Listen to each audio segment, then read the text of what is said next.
तो video three में हम पढ़ रहे हैं the first chapter of class 8 history कि किस तरीके से जब ब्रिटिशर्स यहाँ पर आए तो हमने ये देखा कंकर द कंट्री, किस तरह से देश को जीतने के लिए उन्होंने तरह तरह के हथकंडे अपनाए एंड इस्टेब्लिश देयर रूल, और अपना शासन इस्टेब्लिश किया। सबजुगेटिंग लोकल, जो नवाब थे यहाँ के स्थानीय नवाब हुआ करते थे और राजा जो लोग थे।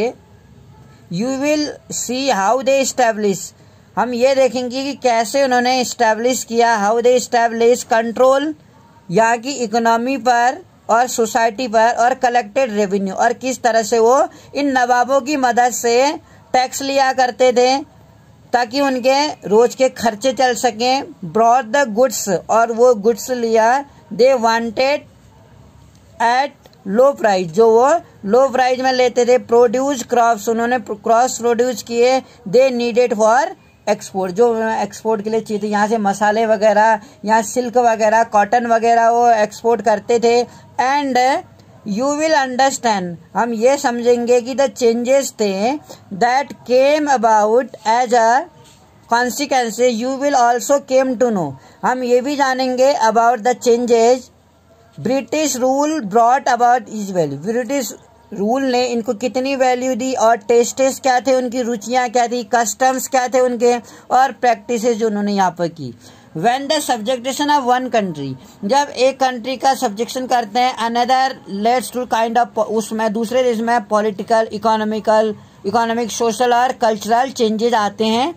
We refers to the process of colonisation, इसी प्रोसेस को हम एक कोलोनाइजेशन के नाम से जानते हैं।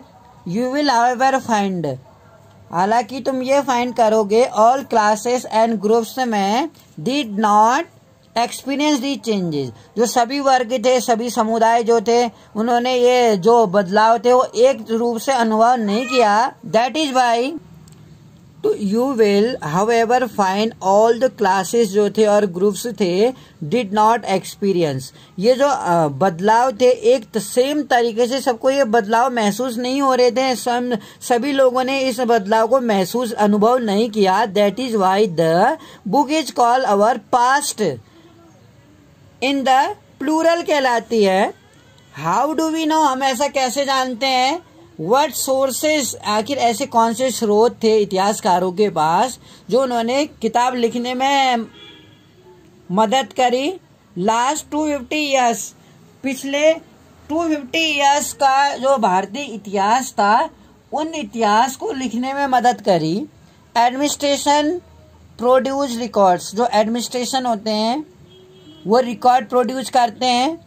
अगर आप इम्पोर्टेंट सोर्सेस को देखें तो is official record of British administration, तो हम देखते हैं जो ब्रिटिश प्रशासन था उसके जो सरकारी रिकॉर्ड होते हैं, ऑफिशियल रिकॉर्ड, स्रोत जो थे।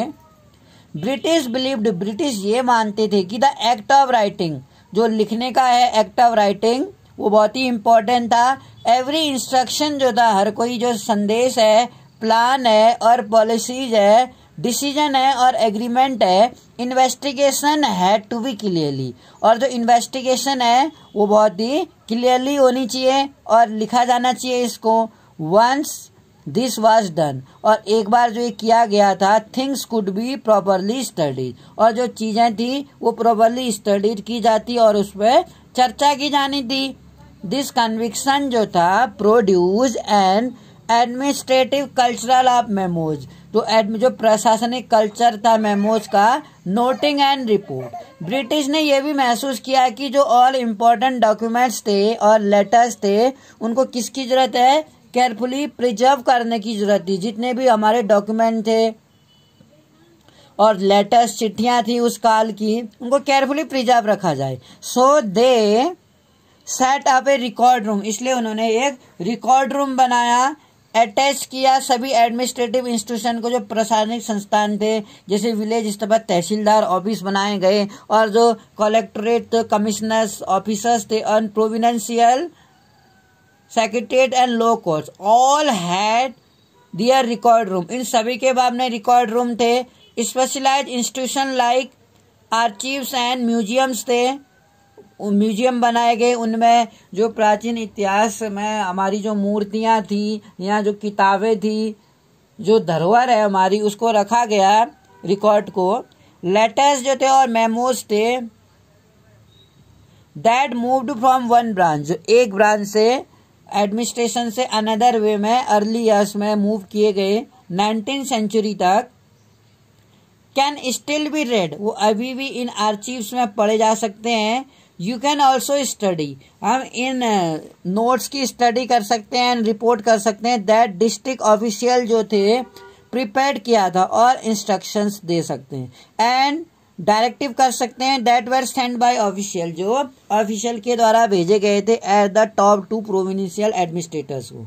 इन the early years 19th century के अर्ली ईयर्स में दीज डॉक्यूमेंट वेर केयरफुली, इन जो डॉक्यूमेंट्स थे इनको केयरफुली कॉपी किया गया और ब्यूटीफुली रिटन, और बहुत ही सुंदरता से इनको लिखा गया, जिसको कैलीग्राफिस्ट ने लिखा था, जो सुंदर लिखन आर्ट ऑफ राइटिंग ब्यूटीफुल, जो सुंदर लिखते हैं इसी को कैलीग्राफिस्ट बोलते हैं। That is by those who specialise, जो सुंदर लिखने की कला जानते हैं। By the middle of 19th century, 19th century के मिडिल में with the spread of printing, printing का जैसे ही स्प्रेड हुआ, मल्टीपल कॉपी जो इसकी रिकॉर्ड की थी वो प्रिंटिंग की गई और प्रोसीड की गई, हर सरकारी जो डिपार्टमेंट थी वहां पर देखी गई।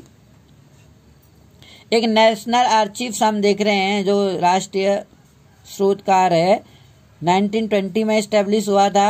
व्हेन न्यू दिल्ली, जब न्यू दिल्ली बिल्ट किया गया था, नेशनल म्यूजियम भी बनाए गए और नेशनल आर्चीव्स भी, with both located close to viceregal palace. This location जो थी रिफ्लेक्ट करती है importance this institution had its British imagination, British के इमेजिनेशंस को। अब अगर हम देखें सर्वे जो थे, जो सर्वे किए गए, आखिर ये सर्वे इतने इम्पोर्टेंट क्यों थे, क्यों हम इन सर्वे को इतना इम्पोर्टेंट मानते हैं। द प्रैक्टिस ऑफ सर्वेइंग, जो सर्वे करते थे, जो उनका प्रैक्टिस थी बहुत ही इम्पोर्टेंट थे, वो बिकम कॉमन हो गए अंडर द कॉलोनियल एडमिनिस्ट्रेशन। जो ब्रिटिश कॉलोनियल प्रशासन था उस काल में सर्वे एक आम बात हो गई थी। ब्रिटिशर्स को ये यकीन था कि एक country has to be properly known, एक देश को हम प्रॉपरली कब जान सकते हैं, जब इसको एक इफेक्टिवली इसको एडमिनिस्ट्रेट करते हैं हम, तब हम एक देश को अच्छी तरह से जान सकते हैं और वहाँ के लोगों के बारे में हम पता कर सकते हैं, तभी उन पर हम अच्छी तरह से रूल कर सकते हैं, ऐसा उनका मानना था। By the early 19th century में अगर हम देखें, डिटेल सर्वे की गई, were being carried out a map and entire country in the village, और जो इंटायर कंट्री था विलेज में रेवेन्यू सर्वे, रेवेन्यू का सर्वे किया गया। The effort was to know, और ये जो प्रयास किया गया ये जानने के लिए कि जो जमीन की टोपोग्राफी है, टेक्सचर है, वो कैसा है, और उस जगह के जो फ्लोरा एंड फौना है उनकी क्वालिटी कैसी है, और लोकल जो हिस्ट्री है और क्रॉपिंग पैटर्न कैसा है। ऑल जो ये सभी पैटर्न है जो हम देखते हैं, फैक्ट देखते हैं, नेसेसरी है ये जानने के लिए कि administrate the region from the end of 19th century. 19th century के अंत से सेंसस जो ऑपरेशंस थे वो हर 10 साल में ऑपरेट किए गए। दे प्रिपेयर्ड डिटेल रिकॉर्ड, उन्होंने इसका डिटेल रिकॉर्ड रखा अपने पास, और कितने लोग थे all the provinces of India में जो रहते थे, एंड नोटिंग इंफॉर्मेशन गैदर्ड की in all the provinces of India में information, religion and occupation. There were many other surveys, और इसी तरह से कई अदर सर्वेज भी किए गए, जैसे बॉटनिकल सर्वे अगर हम बात करें, जियोलॉजिकल सर्वे किया गया, आर्कियोलॉजिकल किया गया, और एंथ्रोपोलॉजिकल जिसमें एक मानव के रहन सहन, व्यवहार और रीति रिवाजों का अध्ययन किया जाता है, और फॉरेस्ट सर्वे, इसी तरह से वनों का सर्वे भी किया गया कि यहाँ पर कितने भाग में रिजर्व फॉरेस्ट हैं, कितने भाग में अनरिजर्व फॉरेस्ट हैं, और कितने कॉमर्शियल तरह के ट्री हैं, और उन पेड़ों पर वहाँ पर फॉरेस्ट एरिया में, रिजर्व्ड एरियाज में वो जो लोकल पीपल थे उनकी जो आवाजाही थी वो बंद कर दी, क्योंकि पहले के टाइम पर जो लोकल पीपल थे वो आसानी से जंगलों से सूखी लकड़ियां ले सकते थे, अपने जानवरों को चरा सकते थे, फल फूल ले सकते थे, यानी कि टोटली वो इस नेचर पे डिपेंड थे उनके पूर्वज भी। लेकिन जैसे ब्रिटिश कॉलोनियल यहाँ अपना शासन शुरू किया, उन लोगों ने उनके जो अधिकार थे, जो पूर्वजों के पुश्तैनी अधिकार थे, उनसे उन्हें क्या कर दिया, पूरी तरह से बेदखल कर दिया। तो इसके लिए उन्होंने हर तरह से यहाँ पर सर्वे कराए गए, चाहे फूल पत्तियों के हो या जानवर के हो या यहाँ वनों के हो या खनिजों के हो। तो इसमें उन्होंने हर तरह क्या किया, एक डिटेल रिकॉर्ड रखना स्टार्ट कर दिया था।